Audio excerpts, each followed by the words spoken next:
Porteira aberta, seja bem-vinda, bem-vindo ao podcast do Patrone, espaço para falar do agro com quem entende. Trabalho, cautela, pés no chão e foco bem definido.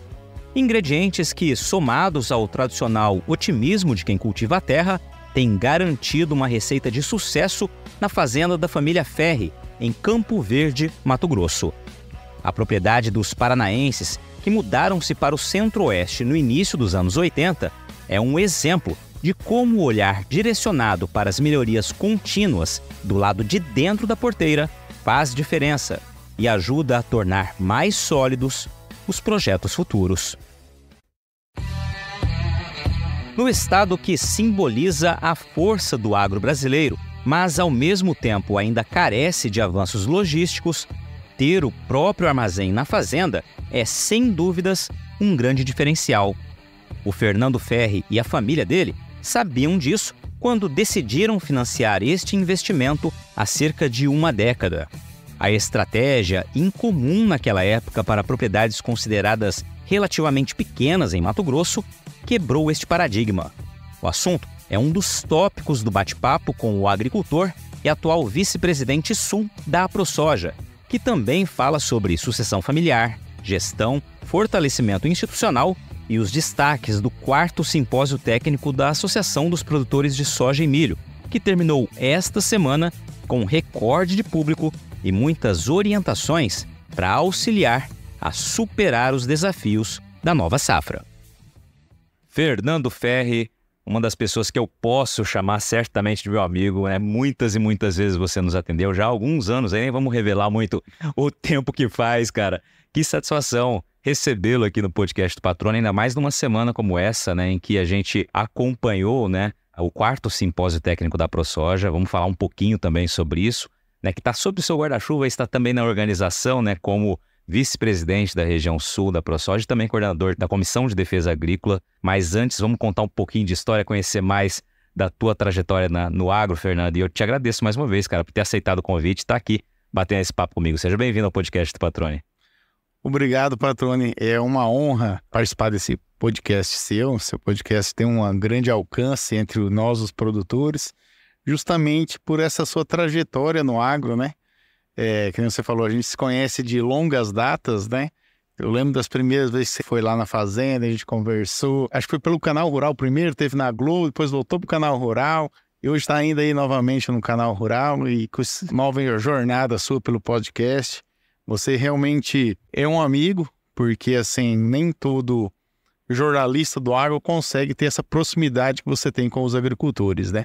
Porque você realmente colocou o pé no campo, sujou a bota e conseguiu trazer essa simpatia dos produtores, né? Então, é muito bom sempre conversar com você e trocar experiências. Maravilha, cara. Pô, fico muito feliz, cara, pelas tuas palavras. Vamos rapidamente, então, aqui, Ferri, falar um pouquinho da tua história, né, cara? Você nasceu no campo, né? Me fala como que é essa tua jornada, como começa a história do Fernando Ferri? Bom, como começa a jornada da família Ferri no Mato Grosso, porque, assim, nós somos de Santa Helena do Paraná e lá em 79, 80, quando se criou a usina de Itaipu, e mudou grande parte das áreas ali do beira do rio Paraná, né? E nossa propriedade lá em Santa Helena ficou debaixo da água. Você fazia o que na propriedade? Plantava soja já. A gente já cultivava soja desde 1975 ou antes, 74. Na 75 a gente lembra que a gente comprou um trator lá, acho antes ainda. A data bem precisa eu não recordo de que ano que começou a ser plantar. E daí com isso a gente veio para o Mato Grosso, né? Meu pai primeiro veio dar uma rodada, rodou por Minas. Daí um primo dele ficou aí em Campo Verde, que foi o Onésimo Prati, foi prefeito de Campo Verde. Daí um determinado ano, em 81, ligou para ele. Falou, ó, vem para cá que apareceu uma fazenda próxima da cidade, que vai ir para leilão, vai vender. Só que vocês tragam milho para tratar os porcos, aqui não produz milho e as galinhas. E em 82 a gente se mudou. Na verdade, o dia que completei 3 meses de idade, a gente chegou na fazenda, né? Então, assim, eu sou um mato-grossense já nato, um campo-verdense, né? Nasci no Paraná, sou paranaense, mas amo essa terra, amo esse lugar, cresci junto, aprendi a prospectar e gostar desse estado, como se fosse meu lar de berço mesmo, que eu tivesse nascido aqui. Meus irmãos já nasceram aqui, minha irmã Eloana, meu irmão Juliano já são matogrossenses. Daí, desde lá, a gente vem trabalhando sempre um trabalho familiar ali em Campo Verde. A gente veio pequeno, né? Éramos pequenos produtores e ainda não somos grandes produtores, né? Um trabalho familiar que a gente tem feito, né? E daí hoje a gente planta agricultura em Campo Verde e estamos com a fazenda de pecuária, com prospecção de fazer agricultura e pecuária em Rosário Oeste. Então a gente é uma família tradicional dali, tem trabalhado ali muitos anos. A minha ida a lideranças no agro começou lá na crise de 2004 até 2006 ali, que a gente pegou toda aquela turbulência. É quando começou aqueles movimentos de trancar as rodovias, né, do Grito do Ipiranga, que foi em 2006. Eu tinha uns parentes que já estavam lá no Ipiranga e trocando informação e vamos ou não vamos. Eu juntei com a diretoria do sindicato e foi um dos organizadores das barreiras ali, em que a gente começou a realmente atuar como um líder na área agrícola, né?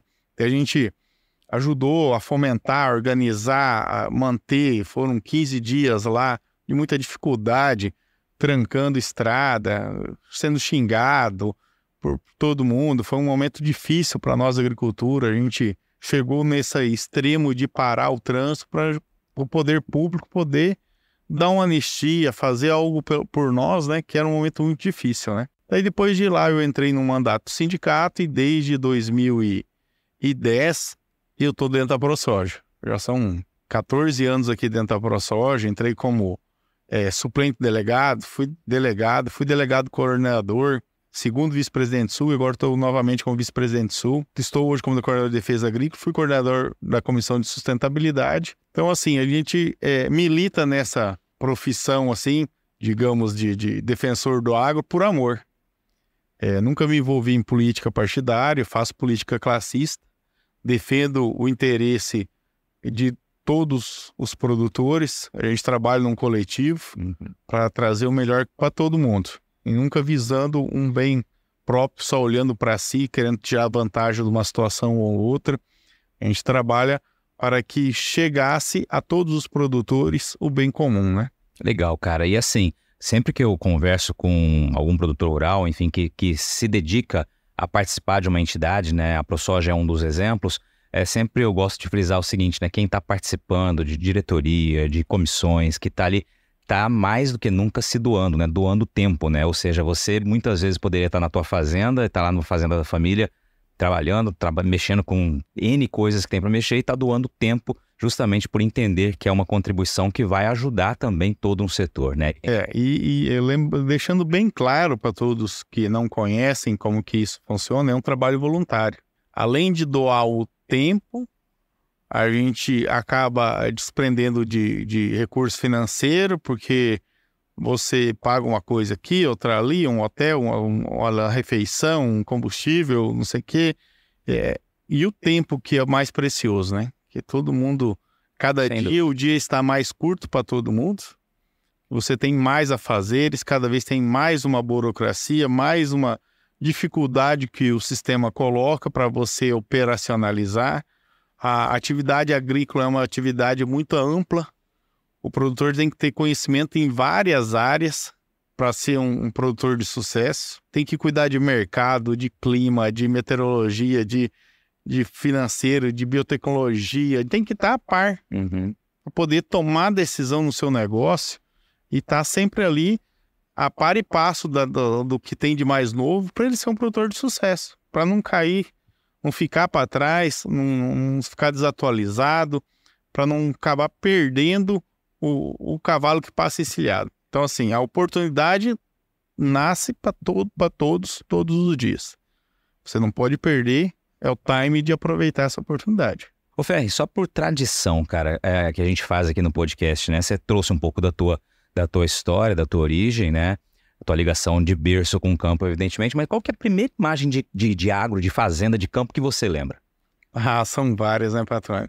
Mas são coisas que me marcou como criança, que quando eu ia para a escola, isso já com 8 anos de idade, eu já fazia a segunda série. Daí comecei a ir para a escola de ônibus. A primeira série eu fiz na cidade, morando na casa de uns amigos, né? E a segunda série eu já fiz da fazenda. Daí eu lembro que eu tinha como missão, eu tinha que chegar, passar no curral, na estrevaria, apartar as vacas de leite com 8 anos. Tinha que prender todas elas, apartar os bezerros, que a gente sempre teve vaca leiteira na fazenda. E outra coisa que me marcou muito, sempre marca, que quando as primeiras vezes que eu ia ajudar no plantio, eu ficava na carretinha abrindo as bolsas de adubo, né? E eu lembro que eu não tinha força para erguer um saco de adubo de pé para você poder descosturar ele, né? E daí eu abria aquela sacaria do jeito que dava, né? Que você tinha que descosturar ela, daí tinha umas que eu abria de ponta cabeça, outra... Tinha como abrir dos dois lados a sacaria, né? Mas eu lembro que eu abria de todo... a quantidade que precisava, que era 12 ou 15 sacas de adubo para colocar dentro da plantadeira, eu abria todas elas durante o período, de qualquer forma. Daí a hora que os funcionários chegavam, que tinham força, né, eles erguiam a sacaria e para jogar na plantadeira. Então essas coisas assim, foram coisas que me marcaram, que toda vez que eu lembro dos meus primeiros trabalhos dentro da agricultura, são esses, sabe? Foram coisas que me marcaram, que era obrigação que eu tinha que fazer. Uhum. Era meu dever. Com 8, 9 anos, eu tinha que fazer isso. Então, assim, e eu agradeço aos meus pais por ter me colocado responsabilidades desde cedo. Que isso me tornou a pessoa que eu sou hoje. Pessoa responsável, dedicada, porque eles me influenciaram a ser assim. Então, tudo isso foi forjando o ser humano que eu sou hoje. Então eu vejo que hoje nós como pais, eu tento até cobrar um pouco mais meus filhos responsabilidades desde pequeno. Porque é isso que fazem um ser humano se tornar um vencedor. Ele saber o quanto custa, o quanto é trabalhoso, ter tudo que tem. A gente vê muitos profissionais hoje chegando ao mercado sem responsabilidades. Eles não tiveram isso de berço, de saber o quanto custa, o quanto é trabalhoso para você ter cada coisa, para você adquirir, saber dar valor nas pequenas coisas. E cada profissional que você tem dentro da sua propriedade, cada funcionário, ele tem uma importância muito grande. Independente do cargo dele, se não tem a cozinheira que faz a comida, se não tem o cara que tira o leite, que não faz...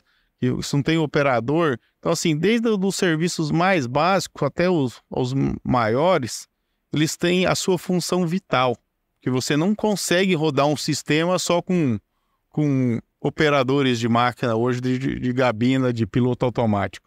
E eu vejo que essa nova geração, todo mundo quer se profissionalizar só no serviço que é mais fácil, o que precisa dar um clique, o que fica no ar-condicionado. E nós estamos perdendo a formação básica, a formação técnica. As escolas técnicas que hoje teriam que ter para os serviços básicos, para o carpinteiro, para o pedreiro, sabe? Formar pessoas para essas atividades. Não tem como você construir uma casa sem o pedreiro, sem o servente de pedreiro. Produzir uma lavoura sem os serviços gerais dentro da fazenda. Sem o cara que vai ao pátio, que trata uma semente, que engraxa uma máquina, que conserta, que solda, sabe? Todo mundo, por exemplo, chega, quer na fazenda, eu quero ser operador, porque é o melhor salário, porque tem mais conforto, que não sei o quê. Mas você precisa de todas as funções. E eu vejo que a gente está se perdendo isso com o tempo, não formando pessoas para os serviços mais difíceis, para as condições mais vitais, porque ninguém quer mais a dificuldade. E não tem como você fazer um omelete sem quebrar os ovos. E aí, você está sabendo da novidade? é o ImaCast, uma parceria entre o Instituto Mato Grossense do Algodão e o podcast do Patrone, para levar até você o conhecimento gerado pelo IMA, que desde 2007 exerce papel fundamental para o avanço e a consolidação da nossa cultonicultura. Com episódios mensais, o ImaCast vai debater temas importantes para o sucesso da atividade, sempre com grandes especialistas que vão dividir informações e orientações com foco nos melhores resultados dentro e fora do campo. E olha que legal, o primeiro programa está disponível. Nele eu converso com o pesquisador Edson Andrade Júnior e com o Álvaro Salles, diretor executivo do IMA, sobre destruição dos restos culturais do algodoeiro, as chamadas soqueiras. Essa medida é essencial para reduzir a população de pragas e doenças que se desenvolvem nas plantas rebrotadas e também nas tigueras, com destaque para o bicudo e a ramulária. E olha, o bate-papo está muito informativo, viu? Para conferir, é só acessar os canais do podcast do Patrone e do IMA Mato Grosso no YouTube ou pela sua plataforma de áudio favorita. ImaCast, democratizando o conhecimento sobre a cotonicultura por meio da comunicação. Pois é, cara, e aí vem só para registro aqui, né? Não à toa, né? Uma pesquisa recente do IMEA trouxe ali as principais carências, né? Do campo aqui em Mato Grosso, dos produtores rurais, né? Pelo menos 70% dos produtores entrevistados, que representaram margens estatísticas ali, disseram ter alta dificuldade para recompor o quadro, ou seja, para contratar mão de obra, especialmente as capacitadas, né? Mas entre as principais profissões que hoje estão escassas no campo, claro, operadores de máquinas agrícolas, isso a gente já sabe, né? Até pela tecnologia empregada. Vaqueiro apareceu em segundo lugar, ou seja, uma profissão das antigas, como costumam dizer, e vital, como você bem destacou. E profissionais de campo, né? Ou seja, são as profissões que realmente fazem a diferença, né? Algumas delas, né? Então, faz muito sentido isso que você trouxe. Você que vivencia isso, obviamente, sabe do que você está falando. Agora, só para não perder aqui, Ferri, você falou dos teus filhos. Qual que é a idade deles hoje? A minha mais velha se chama Maria Fernanda, ela tem 8 anos. A minha do meio se chama Isabela Maria, ela completou 6 anos. E o meu mais novo, Pedro, completa agora dia 13, 3 aninhos. Então, esse é meu quadro de filhos por enquanto. Eu sempre brinco com a minha esposa que eu ainda sonho em ter mais um, porque a melhor alegria de um pai é chegar em casa e ser recepcionado por um filho, por um abraço e um beijo. Então eu falo para ela que eu sempre tenho que ter um para cada dia da semana. Ô, Fer, e aí você disse já, né, que fala sobre as responsabilidades com eles desde pequeno, né? Com elas e com o mais novo. Você já percebe uma afinidade com o campo, assim como você e seus irmãos tiveram, seu irmão e sua irmã tiveram desde o início? Patrone, eu acho que nós, da área agrícola, por um período, eu sou de uma geração do que os pais queriam que os filhos virassem doutores. Era valorizado os filhos que virassem médicos, enfermeiros, dentistas, tivessem, principalmente essa área de saúde, que era uma área carente antigamente, que era muito bem remunerada. Hoje, eu acho que cada produtor ele tem que trabalhar desde cedo. Eu estou implantando essa sementinha nos meus filhos desde pequeno. Todos os 3 têm amor pelo campo, mas isso é um trabalho. Você tem que plantar essa sementinha dentro do coração deles. Porque nossa atividade é uma atividade que cada vez vai ter uma necessidade maior de produção. Porque a população aumenta, as terras produtivas são finitas, e você tem que ter bons profissionais para extrair o máximo daquela área que você tem. Então, assim, você tem que plantar aquela semente para que essas crianças cresçam pegando amor por isso. E eu acho que eu estou fazendo o serviço certo, porque eu estou vendo que os 3 gostam. Você vê afinidade dentro dos seus filhos, todo mundo vê a aptidão de cada um.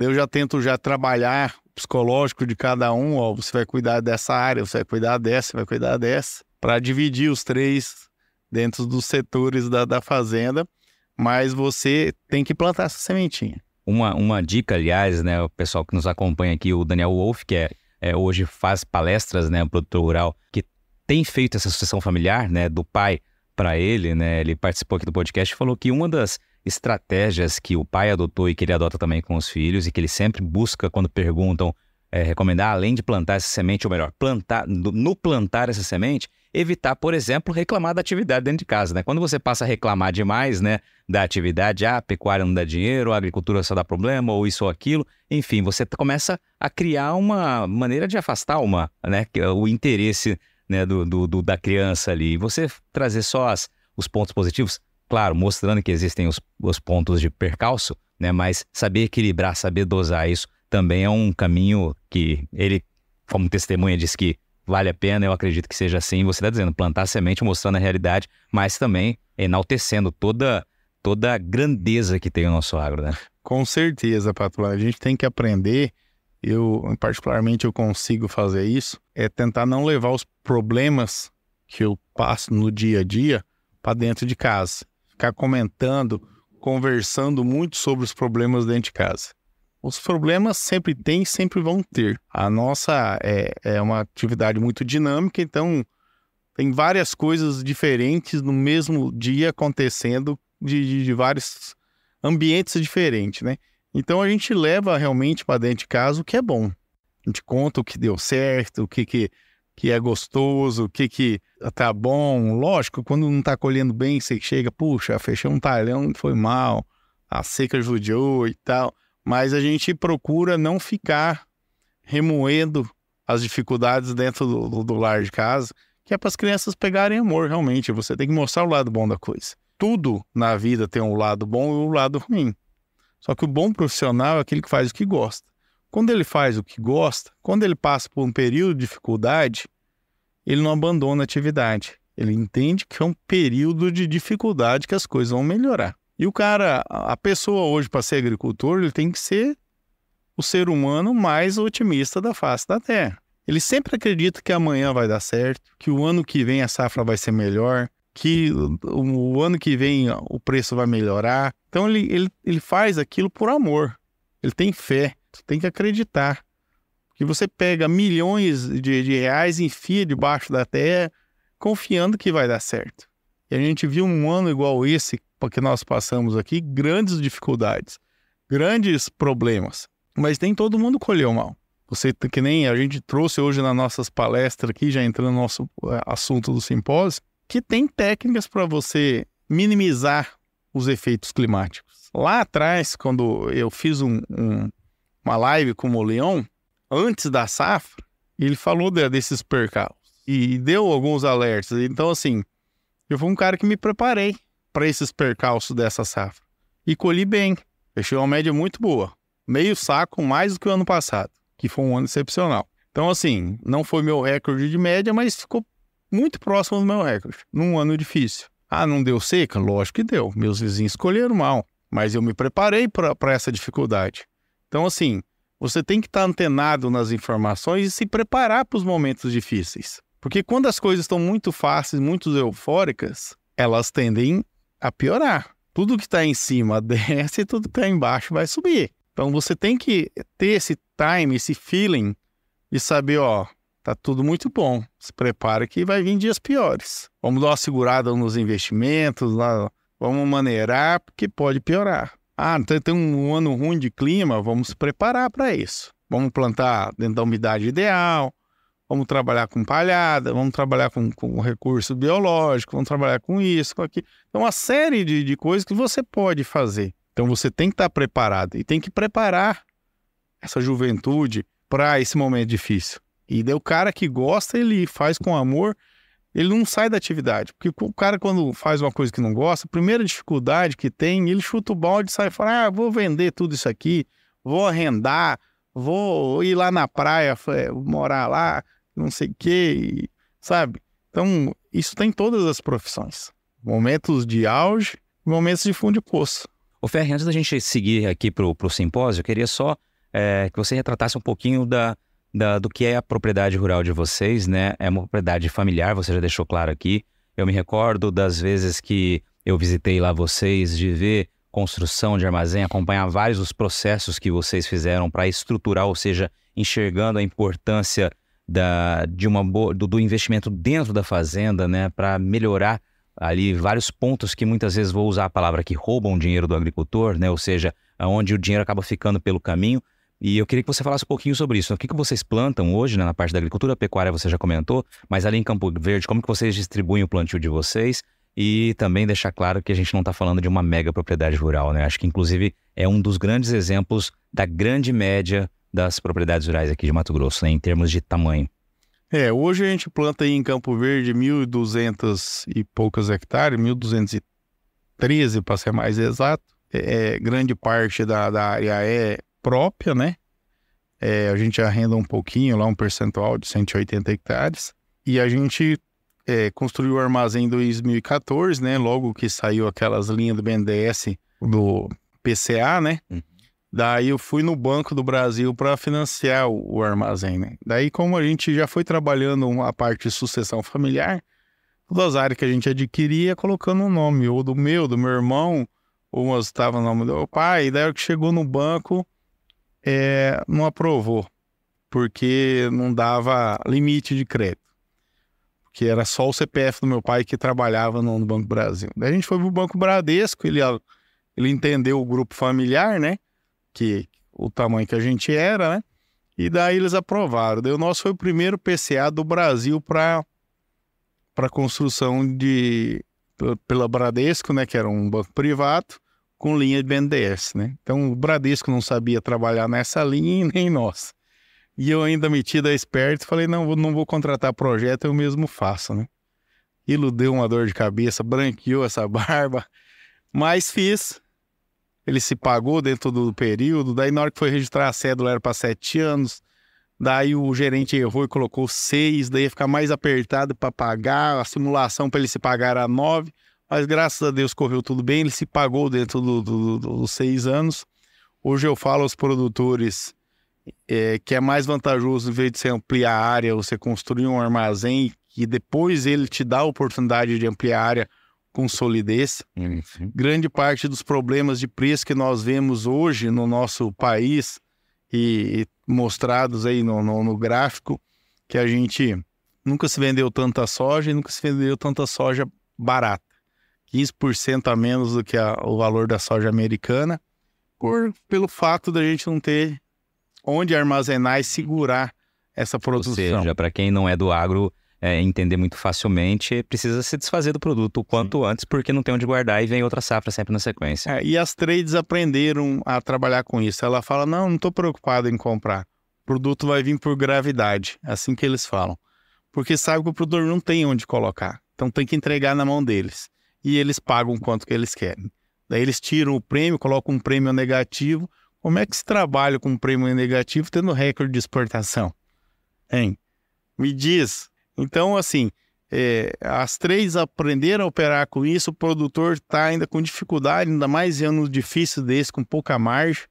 Só que daí, às vezes, o produtor, em anos bons que teria margem, ele se empolga em trocar uma colheitadeira, em arrendar mais um pedaço de área para abrir, uma área de pecuária, uma área bruta para transformar em agricultura, e gasta um monte de dinheiro e não consegue ver aquele retorno no tempo hábil que o preço ainda está bom. Daí chega esses anos de crise, o cara está endividado, alavancado, um monte de financiamento. A gente viu produtores comprar colheitadeiras ano passado de 4 milhões de reais, ou ano retrasado, com financiamento de 10, 11% de juro. Aonde que isso se paga no dia de hoje? O cara está aí lascado hoje por falta de planejamento, às vezes, né? Falta de colocar a mão na consciência e falar, puta, vou tentar dar um passo mais sólido. Muita gente vive naquela euforia que tudo vai dar certo, que sempre vai dar certo. Então, assim, daí a gente tem hoje essa área em Campo Verde, estamos bem estruturados, a área, grande parte, 90% de área própria, estamos produzindo bem. A gente adquiriu essa área no Planalto da Serra, é uma área de Rosário Oeste, né, fundo de Planalto, né, área de 3 mil hectares, com 2.200 hectares de pastagem degradada. Daí entramos lá recuperando pastagem. Poderíamos ter ingressado com a agricultura, mas a gente teve aquela velha cautela, né? Que se tivéssemos entrado, nós íamos estar engrossando aquela fila dos endividados agora no momento. Mas a gente teve a cautela e estamos mexendo com pecuária hoje lá com 2.200 200 hectares, deve estar com as 1.200 cabeças de gado, se preparando para um novo momento que ainda virá. Você está deixando muito claro esse pé no chão que vocês tiveram, né? É manter realmente um olhar aos riscos, às oportunidades e ter cautela no momento certo, né? Acho que isso é o que você está trazendo como recado. Com certeza. Eu acho que a gente podia ter crescido mais? Poderia. A gente viu pessoas crescerem mais? Cresceram. Ninguém sabe o quanto cada um está passando dificuldade, às vezes, no íntimo, né?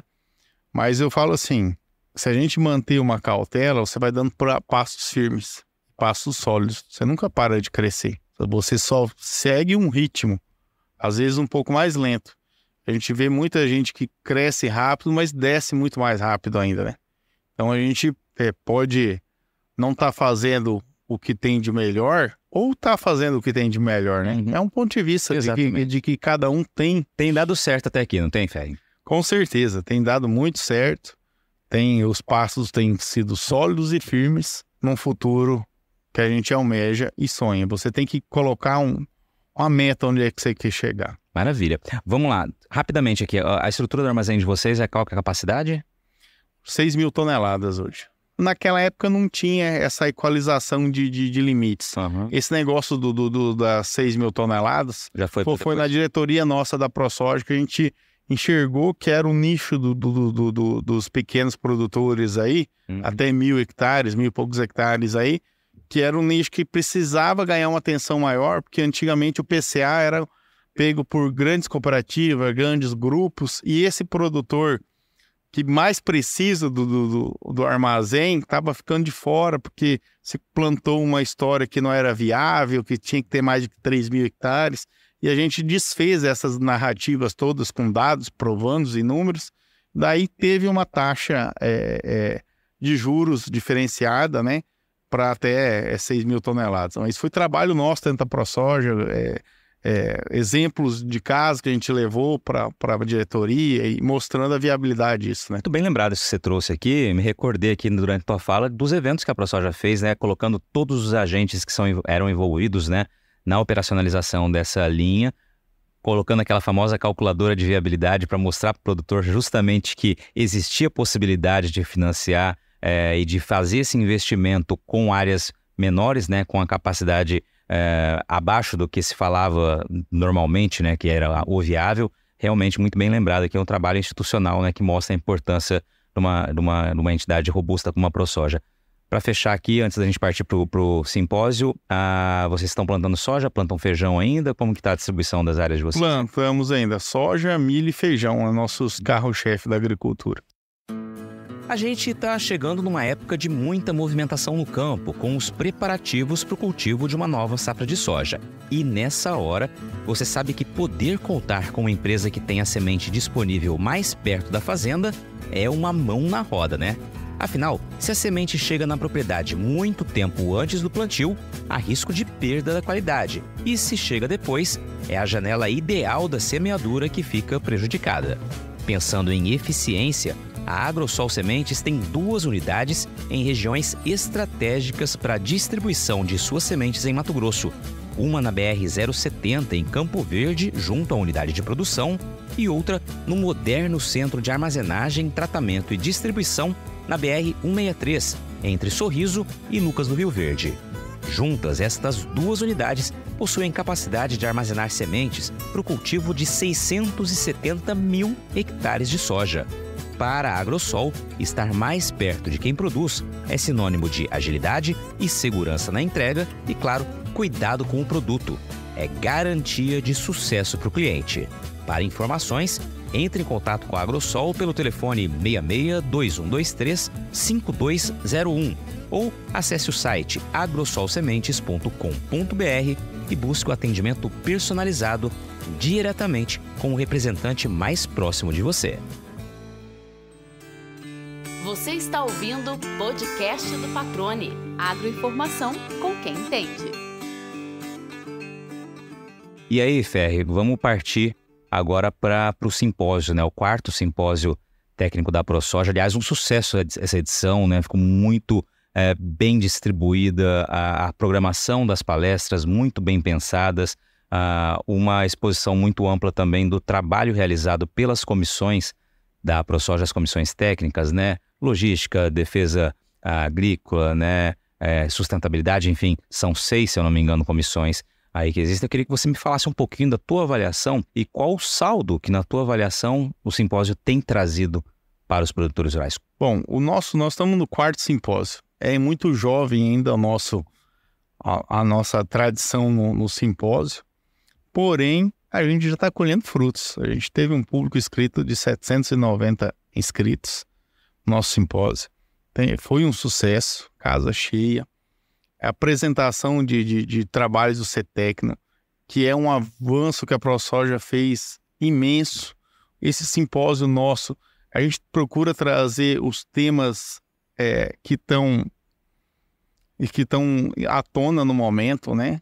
Tenta trazer, a gente trouxe aí Matheus Pereira, da Pátria Consultoria, que está com reconhecimento a nível nacional sobre levantamento de safra, sabe? Ele é um trabalho muito profissional. Trouxe Leandro Barcelos, falando sobre os gargalos da produtividade, para chegar a níveis de produtividade, porque quanto maior a sua produtividade, menor o seu custo por saca, né? É aí que mora o segredo das coisas. A gente coloca mais produto no mercado, mas o seu custo por saca fica mais barato. Aí que você tem que produzir bem. É o primeiro pilar para dar certo, você tem que produzir bem, comprar bem e vender bem. Então, assim, a gente está trazendo, e muitos outros palestrantes aí, que vieram para falar dos temas da ProSoja, né? Então, a gente está trazendo tudo isso para manter o produtor informado, atento no que está acontecendo. São assuntos pertinentes que estão à tona. E quando a gente traz os nossos trabalhos do CETECNO, que é a apresentação desses trabalhos, são totalmente imparciais. Quando a ProSoja assumiu o CETECNO, foi para trazer resultado com confiabilidade. Isso não tem preço. O produtor tem que aprender a dar mais valor nesse trabalho da ProSoja. Vamos explicar o que é o CETECNO para quem ainda eventualmente não conhece. Os associados conhecem, claro, mas para quem está nos ouvindo que não conhece o que é o CETECNO. CETECNO são duas áreas. A gente tem o CETECNO Parecis e o CETECNO Araguaia. O Parecis trabalha sobre solos arenosos, pesquisa desde adubação, plantas de cobertura, parcelamento de adubação, cultivares, resultados. No CETECNO Araguaia são sobre solos siltosos. A gente vai fazer é mais recente lá, nós estamos no 2º ano, estamos no 3º ano, a gente está preparando toda essa parte de histórico de solo, de calagem, adubação, para que a gente vai chegar com dados para os produtores os mais reais possíveis e sem interferência comercial nenhuma. A gente partiu para esse ramo porque a gente chegava nas palestras, há um tempo atrás, que você chegava num ano, a empresa A tem o melhor fungicida e a empresa B tem o pior. No outro ano você chegava, aquela empresa B que tinha ficado pior, esse ano virou o melhor fungicida, sabe? Tinha umas coisas que você via, mas ano passado ele era o pior, esse ano é o melhor, por quê? E a gente começou a perceber essa influência das multinacionais nos resultados de pesquisa e muitas consultorias. Daí a gente falou, por que a gente vai com a ProSoja no tamanho que tem, na capilaridade que tem, não fornecer um dado de confiabilidade para o produtor? A gente resolveu montar os CETECNOs para trazer resultado de confiabilidade. Lá não tem interferência. A gente compra o produto para testar, ou pega de algum produtor, ou não sei o quê, a variedade, mas não tem interferência. Lá a multinacional, a trade, o fornecedor A, ou B ou C, não chega e fala, tá aqui meu produto, tem que produzir tanto, que não sei o que. A gente traz o que é a realidade. Por exemplo, a tolerância à cigarrinha dos híbridos, né? Quem fazia essa tolerância, cada empresa colocava o grau de tolerância que tinha. A gente, junto com o trabalho com o mapa, começou a se fazer uma tabela para que chegasse a uma tabela pelo mapa. A gente testa, a gente passa para o produtor a real produtividade, a real tolerância do determinado híbrido, ou não. Se ele tem ou não tem tolerância a cigarrinha, ao enfesamento. Então, se não é mais o vendedor que chega vendendo o peixe dele para você. A gente tem um dado confiável. E esses dados estão no site da ProSoja. A gente largou vários circular técnicos falando de todos os dados, todas as coisas. E agora a gente está começando a circular os núcleos que solicitam a ProSoja. A apresentação desses dados que a gente fez aqui, a gente também tem levado aos núcleos, dependendo da particularidade de cada um. A região que tem problema arenoso, vai o CETEC para Parecis. A região que tem problema com solos siltosos, vai o CETEC Araguai. Então a gente está levando essa informação. A gente está fazendo jus ao dinheiro investido do produtor no Iagro. A ProSoja tem entregado cada vez mais. É uma missão nossa entregar isso, rentabilidade, produtividade para o produtor com sustentabilidade. Então a gente tem levado esses dados, esses números fornecidos para o produtor. O que falta é, às vezes, o produtor vir buscar mais na ProSoja. A gente tem aí mais de 8.400 associados na ProSoja, que nem todo mundo acessa a ProSoja. E o produtor tem que saber que ele é o mantenedor dessa entidade. E ele tem que vir na ProSoja, nas assembleias, nas comissões, e passar as suas dores e participar das reuniões de núcleos, para passar o que ele está precisando, para demandar a diretoria que a gente trabalha no que o produtor quer. Que a gente foque os nossos trabalhos naquele resultado. A diretoria trabalha sobre demanda da Assembleia. A hora que chega as demandas, a gente direciona. Então, a gente direcionou isso aí porque os produtores estavam começando a cobrar. Então, assim, estava começando a ficar sem parâmetro para o produtor. Daí a gente criou o CETEC. Daí a gente criou o simpósio para apresentação desses dados com palestras técnicas. São 2 dias aí de uma jornada bem intensa, né? De dados e que o produtor está aberto para ele. Não só o produtor, a gente abre uma grande parte das vagas ao público interessado da área. Agrônomos, técnicos, estudantes, comerciantes da área, todo mundo é aberto a fazer inscrição. E um evento gratuito, que o produtor já pagou isso lá atrás. Né? Uhum. A gente traz isso para o nosso público associado. Então o produtor tem que saber mais explorar isso aqui. Então o produtor que queira saber mais, se prepare, que ano que vem nós temos o 5º simpósio. Já marque na sua agenda aí, que provavelmente vai ser nas mesmas datas, na primeira semana aí de agosto, para a gente fazer novamente esse evento. Então se organize, se programe. Sei que está longe, mas a ProSoja sempre avisa, manda e-mail, manda divulgação. A hora que chegar a próxima data, você vai lembrar, mas se organize para vir, produtor. Vale a pena. É isso aí, vale muito a pena, pessoal. E olha só, realmente a programação esse ano, né, foi recorde de inscrições, foi também muito ampla, né, tecnicamente, assim como outros anos, mas a cada ano vai evoluindo mais, né, o evento vai ficando mais maduro, né? Como você disse, é um evento jovem, mas que conquistou e a cada dia credencia-se mais como um evento de destaque no nosso calendário de eventos agro, justamente por levar informação para o produtor, né? E você destacou um ponto que é fundamental também, né? Um acesso gratuito, né? Ou seja, a gente tem um público robusto aqui que está interessado, ficou do início ao fim das apresentações, né? Participou com as perguntas, o que é fundamental. E só para deixar o pessoal aí, já que o Fernando fez essa provocação aqui, para que vocês venham, né? Uma das atrações, vamos colocar assim, do lado de fora, inclusive do auditório, nos intervalos ali, tinham os técnicos aqui da Secretaria de Meio Ambiente tirando dúvidas sobre o CAR digital, alguns produtores já buscando conseguindo até emitir o próprio CAR ali, porque tinha uma pendência ou outra que era simples de resolver e não conseguia, e ali tinha o técnico ali dentro da comissão de sustentabilidade da ProSoja, do stand ali, tirando essas dúvidas e levando essa oportunidade também para o produtor, ou seja, além de todo o conhecimento técnico que foi apresentado no palco, todo o trabalho das comissões e essa participação, inclusive, da Secretaria de Meio Ambiente, mostrando nesse trabalho conjunto, que é fundamental, né? Com certeza, a gente sempre tem que fazer críticas construtivas.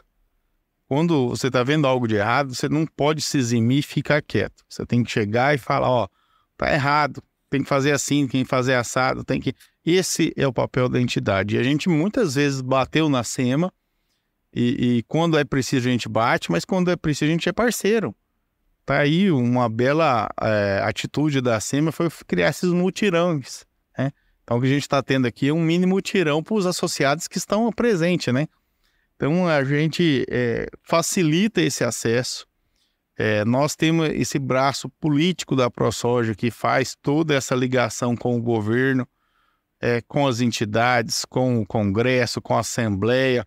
Uma das grandes vitórias da ProSoja são os assuntos, as polêmicas que a gente não deixa nem chegar à tona. É aí onde que você vê o maior investimento do retorno que o produtor paga no Iagro.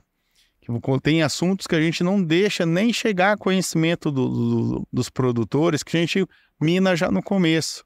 Alguma taxação, alguma barreira. A gente não é perfeito, não consegue barrar tudo, porque a gente não tem a caneta na mão. Nós somos o terceiro setor. A gente dá o palpite, dá a opinião, critica, bate, mostra os defeitos, elabora projeto, ajuda a construir, mas nem sempre a gente tem a caneta.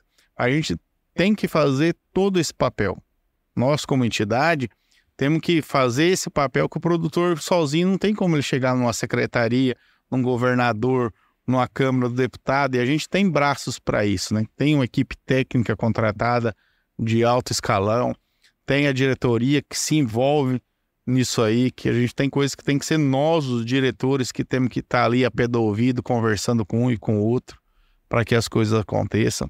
Então, assim, existe muita dedicação. O presidente da ProSoja, quando ele entra no cargo de presidente, ele dedica 100% do tempo dele para presidente. É muito puxado, gente. Todo presidente que passou não tem uma remuneração. O cara larga tudo, larga a família, larga a vida empresarial dele para cuidar. E fica ali o tempo todo cuidando dos assuntos do produtor rural, no coletivo. Então, assim, é muito grandioso o trabalho que a ProSoja faz. Quem conhece e participa, que seja um pouco só, ele deixa de criticar e começa a elogiar. Muito bem, agora acho que ficou claro o recado aqui, pessoal, para quem, né, entendeu esse recado e é associado aí, não está participando ativamente de buscar as informações, ficou, acho que, não só uma cobrança, mas um grande convite que o Ferri fez aqui. Ferri, estamos caminhando para o fim aqui, a conversa vai longe, né? Se a gente tivesse na fazenda, então a gente passava a manhã inteira, até esquecia de gravar a entrevista, mas vamos lá. Ô Ferri, a gente tem um ponto tradicional aqui no podcast, que é o seguinte, cara, é procurar saber de quem é o nosso convidada aqui, qual aquela pergunta que você gostaria de responder um dia que ainda não te fizeram, né? O que você gostaria de falar, mas as pessoas não deram a oportunidade ainda, não te perguntaram? Bom, acho que uma pergunta que realmente fica um ponto de inflexão para nós, né? Nós, assim, todos, eu digo não só por mim, para todas as lideranças do agro, fazem essa liderança voluntária, o quanto vale a pena você sacrificar a sua família para estar à frente de um prol comum, sabe? Porque os primeiros que sofrem a falta é a sua família dentro de casa, a esposa, filhos. Eu quero aproveitar e mandar um abração enorme para a Patrícia, minha esposa, dizer que eu amo ela, que sem ela eu não estaria aqui, porque ela me apoia, prepara toda a minha mala, eu nunca me preocupo com nada, chega, ela só pergunta quantos dias você vai ficar. Nunca falta nada, vem tudo muito bonitinho, bem organizadinho, tudo na perfeição. Então, essa pergunta eu ainda me faço, sabe, Patrone? Eu sei que eu aprendi muita coisa e estou aprendendo. Sei que isso acrescentou muito em minha vida, mas ainda não sei a resposta dela, sabe? Eu sei que eu amo minha família, eu sei que eu tenho que deixar de me dedicar a ela para dedicar ao coletivo em prol de um futuro melhor para um setor, para uma nação. Você deixa de cuidar do que é seu, para cuidar dos outros, sem receber nada em troca. E muito pelo contrário, você recebe muito mais críticas do que elogios. que as pessoas, quando acham que você está fazendo alguma coisa, você está fazendo por obrigação. Ah, você é vice-presidente, você tem a obrigação de fazer isso, fazer aquilo, fazer... Então você recebe muito mais cobranças do que elogios. Então quem vai dizer se isso valeu a pena ou não, vai ser Deus. Porque Ele vai te abençoar no que você precisar. Muito bem, muito bem. Um outro ponto aqui do podcast também tradicional, mas esse acho que é mais tranquilo para você. Algo curioso sobre o Fernando Ferri, para dividir aqui com todo mundo que está ouvindo. Patrônio, eu sempre fui uma pessoa muito aberta. Eu sou um pouco mais receoso em conversar às vezes com todo mundo, mas quem me conhece um pouco sabe que eu não tenho meias palavras, não tenho falsidade. O que eu falo, eu penso. Eu talvez não me abro com todo mundo da primeira vez que eu vejo, mas... pé atrás ali. Um pouco de... Uma timidez, um pé atrás, um receio aí. É um receio de ter já sofrido um pouco na vida, né? Mas assim, eu sempre tento ser o mais espontâneo e mais verdadeiro possível, né? Muito bem. Ferri, pra gente concluir aqui, cara, as pessoas que quiserem falar com você, né? Os associados da ProSoja, os amigos, as pessoas que estão ouvindo, quiserem conhecer mais sobre o Fernando Ferri, como que te procura aí? Tá nas redes sociais também? Então, eu tenho o Instagram lá, Fernando Ferri 25. Procurem lá no site da ProSoja, lá vai ter meu nome, tem e-mail. O pessoal procure aí os delegados ou diretores que estejam ali, eles vão passar o meu contato para que todos acessem, né? E o objetivo sempre é ajudar e fortalecer a todos, né? Maravilha, meu querido. E olha só, Fernando Ferri 25 não é a idade não, né? A minha esposa que criou lá disse que saiu automático isso aí, nem pude escolher. Se fosse escolher, eu ia escolher 21, que é o dia do meu aniversário, né? Quase, então. Maravilha, Ferri, eu quero te agradecer mais uma vez, cara, pelo tempo, né, por ter aceitado de prontidão esse convite, né, cara? Fazia tempo que eu queria bater esse papo com você, justamente para começar já te agradecendo, como eu comecei aqui, por toda essa parceria, toda essa história, né, que a gente, né, tanto eu quanto o Pedro, a gente tem, né, com a tua família, pelas vezes inúmeras que vocês abriram as portas da fazenda pra gente, sempre nos atenderam quando eu não estava lá pelo telefone, ou seja, estavam sempre aptos a conversar, explicar o que estava acontecendo para que nós, enquanto jornalistas, comunicadores, pudéssemos, né, levar ao público esse real sentimento de quem estava no campo, né? Isso é fundamental para quem trabalha com comunicação e é fundamental a gente ter pessoas como você, como a tua família, como outros, né, inúmeros agricultores, produtores rurais, pecuaristas, enfim, que entendem também essa importância da comunicação, né? Além do carinho, né, que a gente sempre recebeu por todos vocês. Cara, muitíssimo obrigado por ter dividido esse tempo aqui com a gente, ter sido, mais uma vez, tão verdadeiro quanto você é. Obrigado mesmo. Muito obrigado. Eu que gostaria de agradecer, Patrone. É uma honra ser entrevistado. Eu sempre acompanhei seu podcast. Falei, será que um dia o Patrone vai me chamar para fazer um podcast com ele? E chegou esse dia, eu aceitei de pronto, né? Porque, que não te falei, a gente é amigo, além de trabalhar na mesma área, né? Do agro.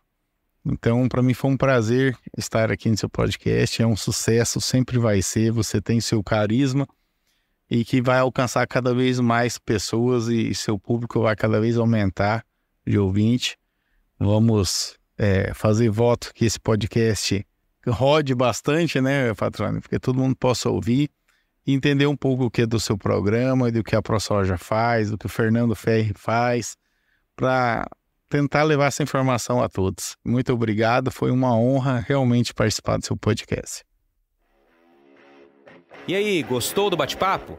Então dá aquela força e compartilha essa entrevista com os seus contatos. E olha, aproveita para mandar aquele feedback dizendo o que você está achando do podcast do Patrone. Pode criticar, elogiar, sugerir temas e pessoas para dividir boas histórias aqui nos próximos episódios. É só enviar uma mensagem lá no Instagram para @LuizPatrone que a gente troca uma ideia, viu? Então, gente, sucesso da porteira para dentro, força e fé da porteira para fora e vamos que vamos. Você ouviu o podcast do Patrone, agroinformação com quem entende.